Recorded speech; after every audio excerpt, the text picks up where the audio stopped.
2023 में पाकिस्तानी आर्मी कोई war game या ड्रिल नहीं करेगी। पाकिस्तानी फौज ये कहती है कि जी पैसे इल्ले, पैसे होवे ना, खत्म हो गए पैसे, नो पैसा नो टका, खत्म।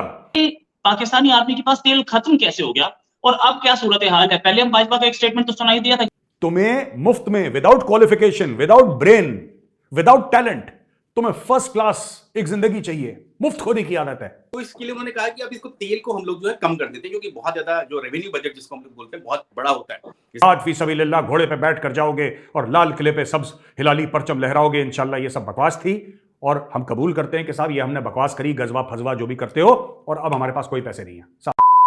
नमस्कार दोस्तों, पाकिस्तान को $3 बिलियन की भीख तो मिल चुकी थी, पर पाकिस्तान की सेना के टैंकों में पेट्रोल नहीं है। उनका पेट्रोल खत्म हो चुका है और पाकिस्तान के पास इतने पैसे नहीं है उनमें पेट्रोल भरवा सके। तो पाकिस्तान का बुरा हाल है और जो पाकिस्तान को भीख मिली है उसको वहाँ के हुक्मरान ऐसे खा जाएंगे, क्योंकि पाकिस्तान में करप्शन इतना ज्यादा है। सेना के अधिकारी से लेकर पाकिस्तानी नेता तक सारे के सारे करप्ट है। एक दो को छोड़कर एक दो ऐसा होगा जो सही होगा, पर ज्यादातर ऐसे ही है। आप देखे इस पर गौरव आर्या ने कैसे मजे ली इन पाकिस्तानियों के। 2023 में पाकिस्तानी आर्मी कोई वॉर गेम या ड्रिल नहीं करेगी। पाकिस्तानी फौज ये कहती है कि जी पैसे इल्ले, पैसे होवे ना, खत्म हो गए पैसे, नो पैसा नो टका, खत्म। Fuel prices in Pakistan are already extremely high at 262 PKR per litre.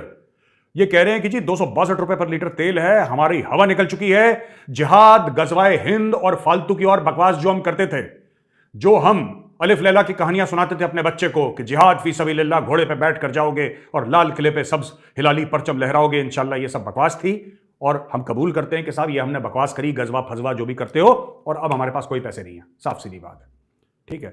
Crisis hit nation is reach a stand by agreement with IMF। 3 billion की फंडिंग की बात हो गई है और इन्होंने साफ सीधा बोल दिया है कि भैया जो हमारी फौज है, हमारी फौज के पास इतना पैसा नहीं है कि गाड़ियों में तेल डाल दें, ठीक है। अब जनरल साहब इनके, मैं बता रहा हूं 2 महीने के बाद क्या होगा। Pakistani chief of army staff जब घर से दफ्तर जाएगा ना, घर से दफ्तर जाएगा सुबह, तो बस गाड़ी में बैठा होगा, सामने ड्राइवर होगा और 5 सिपाही पीछे से धक्का दे रहे होंगे, क्योंकि तेल होगा नहीं। ये धक्का दे दे के पाकिस्तानी आर्मी चीफ को दफ्तर ले जाएंगे, आप देख लेना, इनका यही हाल होने वाला है। बहुत गजवा फजवा, ये करेंगे वो करेंगे और जिहाद फलाना ढिमका। जिहाद की जगह तुम्हारे यहां फसाद हो गया भैया। अच्छा, एक और चीज, पाकिस्तान का प्राइम मिनिस्टर शहबाज शरीफ कहता है कि साहब जो कुरान जलाई गई है स्वीडन में, उसके खिलाफ पूरे पाकिस्तान में हम लोग प्रोटेस्ट करेंगे। ओए शाबाश, ये प्रोटेस्ट करेंगे। भाई साहब ये ऐसे अजीब से लोग हैं, मुझे एक बात समझ में नहीं आती। ये स्वीडन में किसी ने कुरान जलाई है, ये अपने मुल्क का बेड़ा गर्क, जिसका ऑलरेडी बेड़ा गर्क हो चुका है, ये उसका और बेड़ा गर्क। और सीधी सी बात करो यार, मैं आपको बताता हूं ये चीजें कैसे होती हैं, मैं आइडिया देता हूं आपको। आप वो काम करो जो ईरान ने करा है। हिम्मत है पाकिस्तानियों? नहीं, तुम्हें तो अपने बच्चे भेजने हैं स्वीडन में रहने के लिए, तुम्हें तो बच्चे भेजने हैं, तुम्हें वहां की लड़कियों से शादियां करनी है, तुम्हें वहां पे घर बसाने हैं अपने, तुम्हें वहां पे जो अनएम्प्लॉयमेंट का भत्ता मिलता है, बेरोजगारी भत्ता, तुम्हें वो चाहिए। तुम्हें मुफ्त में, without qualification, without brain, without talent, तुम्हें फर्स्ट क्लास एक जिंदगी चाहिए, मुफ्त खोने की आदत है। ओ भाई साहब एक बात बताओ, ईरान ने क्या करा? ईरान ने बोला ठीक है हम मुसलमान मुल्क है, तुमने कुरान शरीफ जलाई ना, हम अपना एम्बेसडर नहीं भेजेंगे। ईरान ने मना कर दिया, बोला नो, नॉट एट ऑल, हम नहीं भेजेंगे। उनको भेजना था नया वाला, उन्होंने नहीं भेजा। तुम क्यों नहीं करते पाकिस्तानियों? भाई तुम क्यों नहीं करते? तुम नहीं करोगे क्योंकि बेटा स्वीडन में पैसा है। तुम लोग इस्लाम की खरीद फरोख्त करते हो। पाकिस्तानी आर्मी के पास तेल खत्म कैसे हो गया और अब क्या सूरत हाल है? पहले हम भाजपा का एक स्टेटमेंट तो सुनाई दिया था कि तेल नहीं है, अभी क्या हालत हुई है? बिल्कुल रोहित भाई, ये जो खबर आई है बेहद सबके लिए हैरान करने वाली है। हालांकि पाकिस्तान की जो इकोनॉमी है, अर्थव्यवस्था है, उसके बारे में हम लोग सब जानते हैं कि किस तरह से उसकी अर्थव्यवस्था जो है बदहाल है। तो उसमें अब क्या हो रहा है कि सब लोग जानते हैं कि पाकिस्तानी सेना के जो मिलिट्री कमांडर्स हैं वो तो सुपर रिच हैं, बिलियनियर्स हैं, उसमें तो करोड़पति अरबपति हैं सब उसमें।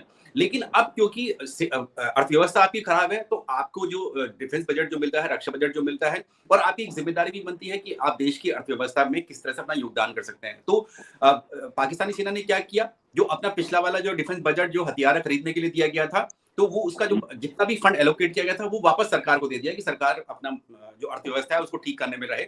और दूसरा ये क्या है कि क्योंकि हम लोग जानते हैं कि वहां पे पेट्रोल और डीजल कितने दाम, मेरे ख्याल से 260-62 से ऊपर पहुंच चुका है पेट्रोल डीजल वहां पर, तो इसलिए बहुत महंगा वहां पे पड़ रहा है। जो सेना का जो ऑपरेशन लॉजिस्टिक होता है ये बहुत इंपॉर्टेंट तो होता ही है। युद्ध के दौरान हम लोग देख रहे हैं रूस यूक्रेन युद्ध में रूस की जो हालत थोड़ी खराब हुई वो ऑपरेशंस लॉजिस्टिक की वजह से हुई, क्योंकि उनके जो टैंक जो छोड़ के भाग आए थे कीव से और दूसरे जो इलाकों से, खार्किव से छोड़कर भाग आए थे, क्योंकि उनके पास तेल ही नहीं था उनको वापस ले जाने के लिए रशिया में, तो इसलिए वो वहीं डंप करके आ गए। तो ये बहुत जरूरी होता है कि आपकी जो लॉजिस्टिक्स है वो बहुत इंपॉर्टेंट होता है और आपको उसको मेंटेन करना पड़ता है। तो अब पाकिस्तानी सेना ने क्या किया है, अब भारत के साथ तो उनका सीज फायर एग्रीमेंट हो रखा है पिछले 2 साल से, कोई गोला बारूद तो वहां पर चला नहीं रहे हैं, कोई उनको युद्ध लग नहीं रहा है कि भारत जो है युद्ध करेगा उनके साथ या वो युद्ध करने के लिए जा रहे हैं। अपना जो वेस्टर्न बॉर्डर है उनका अफगानिस्तान का छुटपुट उनकी जो है लड़ाई झगड़ा चलता रहता है, कहीं कहीं बॉर्डर पर चलता है, एक आध पोस्ट पर ज्यादा नहीं चल रहा है। तो पाकिस्तानी सेना ने क्या किया, तो अपना क्या किया उन्होंने कहा उनके टैंक तो पहले से जंग खा रहे हैं, जैसे कि बाजवा साहब ने कहा था कि टैंक जंग खा रहे हैं, तो इसके लिए उन्होंने कहा कि अब इसको तेल को हम लोग जो है कम कर देते हैं, क्योंकि बहुत ज्यादा जो रेवेन्यू बजट जिसको हम लोग बोलते हैं बहुत बड़ा होता है। जैसे अगर भारत का रक्षा बजट देखेंगे तो उसमें जो 3/4 करीब करीब जो 2/3 जो होता है वो रेवेन्यू बजट होता है। रेवेन्यू बजट वही होता है कि आपको तेल, आपकी सप्लाई, आपकी सैलरीज, आपकी ये सब पेंशन जो है वो आपको सैनिकों को देनी होती है। तो पाकिस्तानी सेना ने क्या किया, अपनी एक्सरसाइजेस बंद कर दी, जो कि टैंक आर्मर्ड की और मैकेनाइज की खास तौर से की गई है।